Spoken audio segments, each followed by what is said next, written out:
Друзья, всем привет! Сегодня я хочу вам рассказать о этой лодке. Это 555-й финвал в варианте Sport Angler. На самом деле, у моего напарника по турниру Pro Anglers League Саши Волынкина есть такая же лодка, и мы периодически тренируемся на ней. Именно поэтому я вам могу очень многое о ней рассказать.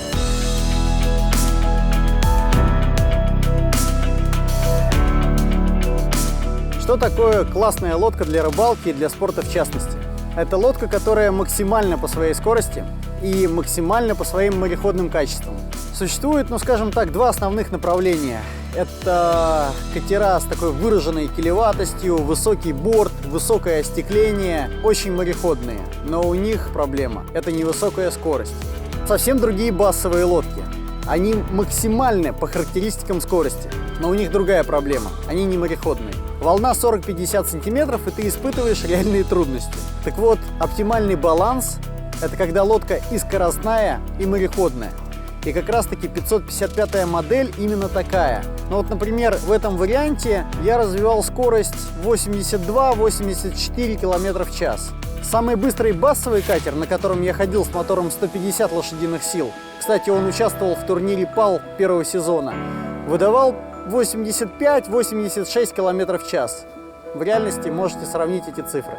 2-3 км в час даже по меркам спорта – это очень невысокая плата за потрясающую мореходность. У нас в турнире ПАЛ участвует в среднем около 30 экипажей. Все на абсолютно разных лодках. Реально у многих при плохой погоде возникают проблемы. Это и сильные удары, и сильная тряска. И бывает, металл не выдерживает, расходятся швы, трескается транец, например. Я много общаюсь с Сергеем Беляевым, он выступает на финвале. Много общаюсь с Сашей Дьяченко, он тоже выступает на финвале. И всегда в разговорах с ними уверенность просто через край. Уверенность в том, что ты дойдешь. Уверенность в том, что ты вернешься. Уверенность в том, что все будет стабильно. И все будет так, как запланировал именно ты. Откуда эта надежность? Говоря простыми словами, не пожалели железа, помимо конструкторских, безусловно, разработок. То есть по трансу 4 мм, по днищу 4 мм, борта 3 мм. Я хорошо знаю, какие цифры фигурируют у многих других производителей. Это толщина металла 2,2, 2,4. Редко, но встречается 3 и даже 3 с копейками. А здесь 4.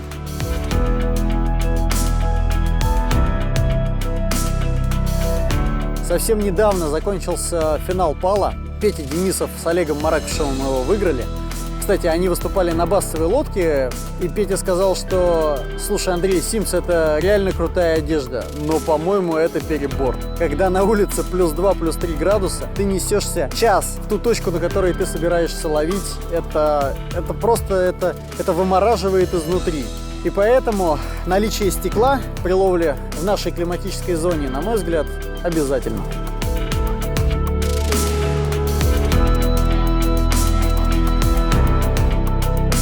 Теперь я хотел бы остановиться на конкретных фишках, конкретных нюансах, которые есть в этой лодке. Как все устроено здесь внутри.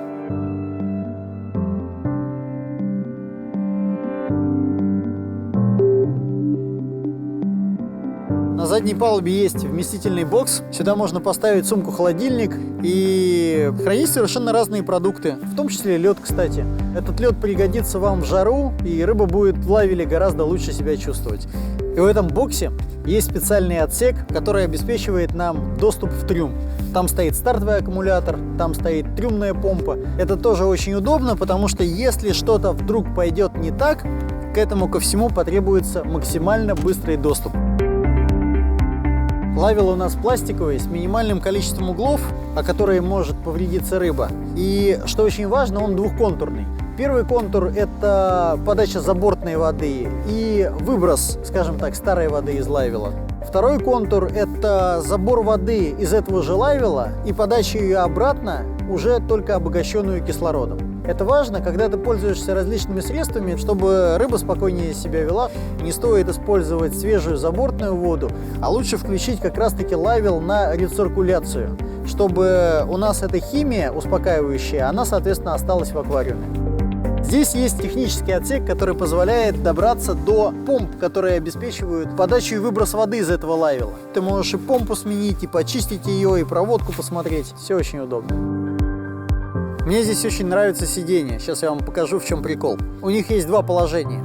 То есть первое положение — это вот такая вот поза. Я сижу достаточно глубоко, я спрятан. Стекло гораздо выше меня. Это комфортнее всего в плохую погоду. Если ты где-то ловишь на мелководье, если тебе нужен визуальный контроль, ты здесь поднимаешь специальный валик и садишься уже гораздо выше. Теперь совершенно другой обзор.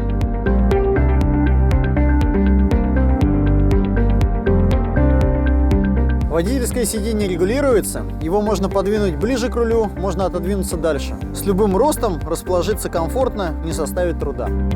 Важный момент. Как хранить подсак. Здесь он лежит вдоль борта, и у него есть специальная ниша. Мы до этого в спорте, в пале, хранили его на задней палубе. У нас есть специальная резинка. Вот так вот он лежит по диагонали и посередине пристегнут резинкой. На мой взгляд, удобнее так. Но, по крайней мере, вдоль борта я еще не пробовал. Но пройдет время и появится практика. Единственный минус, возможный минус. Сюда очень удобно складывать те удилища, которые должны быть под рукой. В основном, если два человека, то это две палочки. И я думаю, что может перепутаться сетка за тройники приманки, или за крючки приманки. По центру между сиденьями находится такой достаточно вместительный рундук. На мой взгляд, его очень удобно использовать в качестве такого крупного бардачка. Под пассажирским креслом находится еще один вместительный рундук. И что самое важное, с предыдущим рундуком он как бы является одним пространством. То есть туда можно положить достаточно какой-то длинный предмет. И я так предполагаю, где-то до метра длиной этот предмет может быть.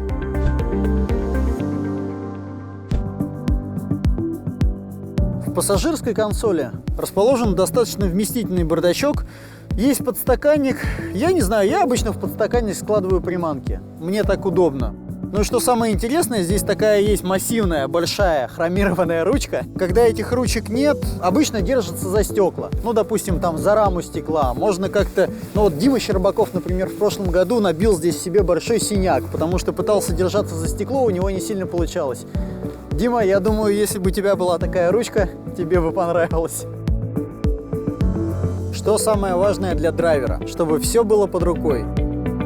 Управление лайвелом, трюмные помпы, освещение. Это все находится справа и слева от руля, причем рулевая колонка регулируется по высоте, что опять же тоже очень удобно. В данном случае у нас установлен только один прибор, 9-дюймовый дисплей, но здесь может быть совершенно разные варианты. Например, на том катере, о котором я вам говорил, Саша Волынкина, у нас здесь установлен 12-дюймовый Лоуренс, Gen 3 и десятка Humminbird. Я думаю, что это максимум по приборам, но тем не менее такие огромные экраны вместились именно в эту панель.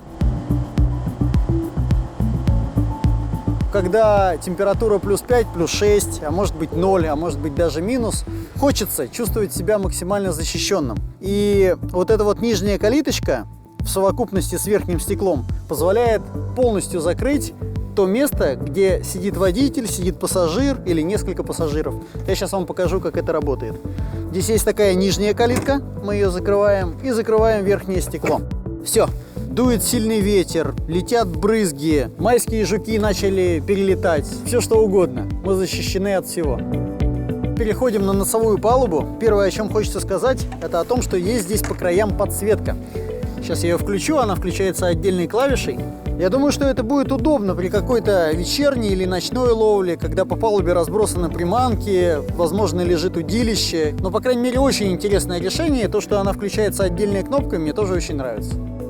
Устройство носовой палубы. Компоновки могут быть разные. Именно здесь у нас посередине огромный рундук, который предназначен для удилищ. Лайвел, носовой лайвел, он находится немножко слева от него и расположен как бы вдоль корпуса.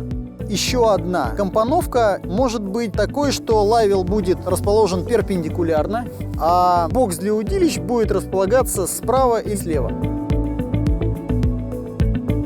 За лайвелом находится небольшой рундук, условно говоря, технический. Здесь доступ к тем помпам, которые обслуживают лайвел. Есть еще небольшое количество места, и у меня в этом случае лежит здесь педаль для электромотора.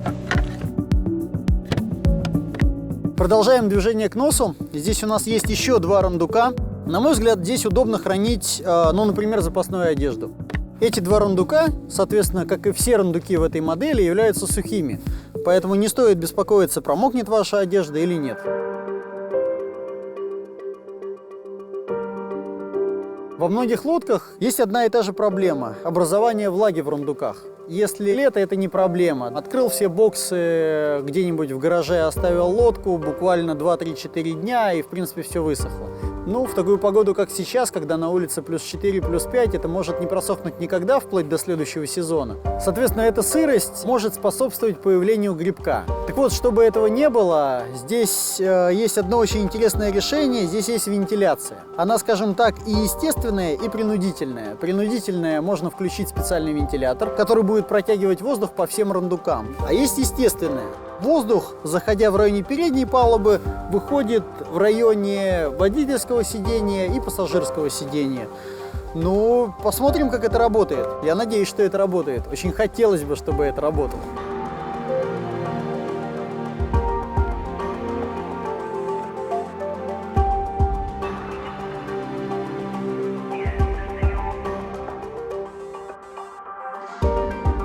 Переходим на правую часть. Здесь большой рундук. В нем могут лежать кранцы, сиденья. Я его использую как некую такую третью точку опоры. Стою, облокотился на сиденье, управляю педалью. Это максимально удобно.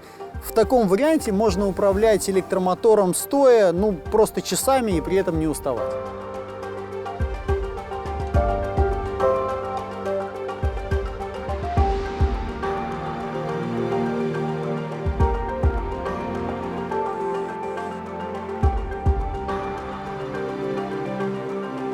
Здесь, кстати, есть специальная носовая платформа, и многие именно в нее любят ставить эхолоты. Когда ты перемещаешься на электромоторе, не надо каждый раз бегать, смотреть, что там происходит в том приборе, который стоит за рулем. У тебя все данные выводятся на переднюю палубу, собственно, где ты сейчас и расположен. Здесь еще есть вариант установки этого эхолота на различных вариантах крепежа, вот сюда вот. И, в принципе, его можно установить, как кому больше нравится. Тут ближе к носу, чуть со смещением. Я, на самом деле, не сторонник устанавливать на подобном крепеже эти экраны. У нас были очень тяжелые тренировки в Мексике 2 года назад перед чемпионатом мира. Практически всегда волна была 1,5 метра. И вот как раз-таки установленные подобным образом эхолоты на носу просто не выдерживали. Один эхолот мы разбили. Поэтому, на мой взгляд, встроенный – это самое удобное решение. Переходим к самому большому рундуку. Мне кажется, что именно здесь все будут хранить свои приманки. Собственно, как это делаю я. Компоновку можно выбрать, какую тебе удобно. Можно разделить этот рундук на несколько частей. Можно оставить вот это вот большое пространство и положить сюда какие-то мешки с силиконом. Ну, например, вот у меня здесь мешок с моим силиконом. Именно так я люблю хранить резину. А также здесь лежат всевозможные коробки со снастями, с жиголовками. Ну и остальные коробки тоже стоят рядом. На этом рундуке, кстати, еще на 2 рундуках из передней палубы есть замки. Я ими пользуюсь на самом деле каждый вечер, если оставляю лодку где-нибудь на лодочной станции. И это очень удобно, потому как ты убрал все в рундук, ты оставил здесь спиннинги, оставил свои любимые приманки, закрыл и ушел.